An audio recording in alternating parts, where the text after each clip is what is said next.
Co-main event was a little bit boring. I think that Weidman was disappointed in his performance, but... Well, let's talk about that. Let's talk about that before we get into Derek Lewis, because obviously Weidman, who I went back and forth with over the years a bit, obviously he was the champion. I wanted to be the champ. So we used to have a bit of fun at each other's expense, but that's all gone now. I'm retired and I wish him nothing but the best. He's a good dude. I respect his camp. Matt Serra, Ray Longo, Aljamain Sterling. There's some Stephen Wonderboy Thompson. There's some great fighters coming out of that camp. Merab Davashvili, to name but a few. But so he needed a win. As we know, he'd lost 5 out of his last 6. But, when you look at them, we said this last time. I was going through the list with Callum on Saturday night. They were all very, very tough losses, to be honest, because obviously he got knocked out against what's-his-face, Alexander Reyes. Chris Weidman, I'm looking at his record as well. Saved me trying to freestyle it off the top of my fucking head. Let's do it here. Hold on, guys. 1 second. Record. Yeah, so he beat Omar. We'll go into that. He got knocked out against Dominic Reyes. Listen, fair enough. He got smoked. Prior to that, he got knocked out against Ronaldo Souza, Jacare. That was tricky because that was a very even fight and it was a very exciting fight. He just got knocked out right at the end.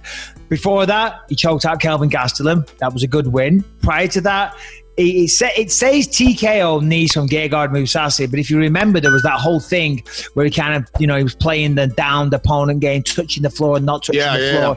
So that was it was a bit of an iffy one, bit of a messy one. Prior to that, Yoel Romero, which again, he was kind of winning that fight. I think he was probably winning that fight, but he got caught with the flying knee in the 3rd round. And then prior to that, he got stopped against Rockhold and lost his belt. So when you look at them all, okay, he's lost 5 out of his last 6. That sounds really bad.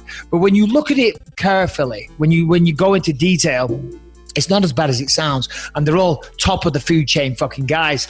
Saturday night came into this one, and I think he even said himself, he didn't look his best. He went out there, he was clearly looking for takedowns from the opening bell. He was trying to go for a single leg from far out of range, but still he was able to get the takedown here and there. Seemed to gas early. He wasn't looking good in the 2nd round, but 3rd round was very, very dominant, came close to finishing him on occasions. It was a workmanlike performance. It wasn't a stunning performance, but listen, at the end of the day, he was going in there under a lot of pressure against a tough opponent. You see the size of that guy? Fuck me, that guy looked jacked. So he went in there against a tough guy, a guy that can wrestle, the guy that hits hard, and he got a win. So that's all that matters, and I'm happy for him. And I think when the smoke clears, that's all that really matters, right? So it ends up being sort of a lackluster performance, but we've seen lackluster performances. I mean, look, Derek Lewis in the main event, right, had one of the most notorious lackluster performances in heavyweight history,